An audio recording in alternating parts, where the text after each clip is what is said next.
South Asians make up around 8% of the UK's population, but seeing them in football is far from a regular sight. Stereotypes still exist over South Asians preferring sports such as cricket, but growing Asian fan bases in football and a third generation of South Asians show this can't be true. Panjab FA are an international side who represent all South Asians trying to stake a claim in today's footballing world. Manager Manraj Singh faced plenty of barriers when growing up. Yeah, when I went for, had the opportunity to go for trials, and I had a turban on, and I overheard the coaches going, well, he's got a turban on, he's not going to be able to do this, do that.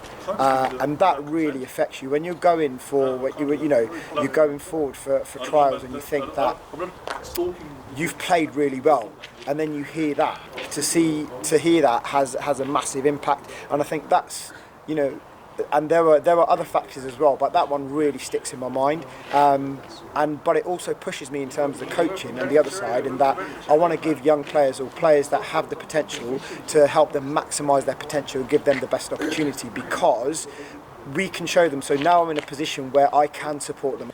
Currently, Hamza Chowdhury and Neil Tiller are the only two players to represent the Pakistani, Indian and Bangladeshi communities in the Premier League.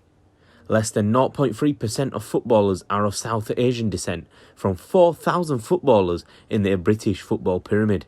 3% of the UK population is black, but they represent around 1,000 players in the 92 Football League clubs.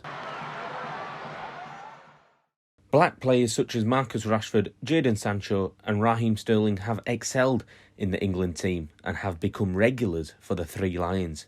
But in the 146-year history of the England football team, no player from a South Asian background has played for England's senior team, which further demonstrates a lack of South Asian identity in the English game. Dan Kilvington, a lecturer at Leeds Beckett University, has carried out lots of research on the issue.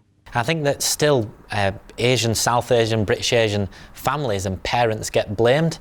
Whereas many of the players that I've spoken to who have made it at semi-professional or even professional level, their parents were incredibly supportive. And I think historically, you go back to the 1960s, 1970s, maybe that parental support wasn't there. But for some white families and some black families, okay, the parental support won't be there either.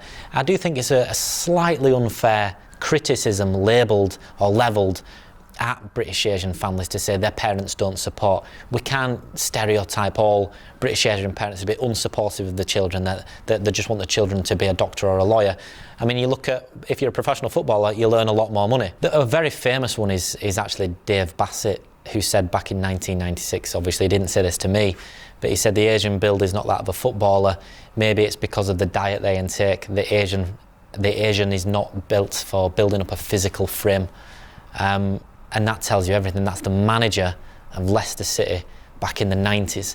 And the same types of phrases and comments and rhetoric I have been told in the last few years. So those stereotypes still exist. As football authorities look for ways to increase the inclusion of Indian, Pakistani and Bangladeshi people into football, there is definitely more pressure from football fans to try and make the game more accessible.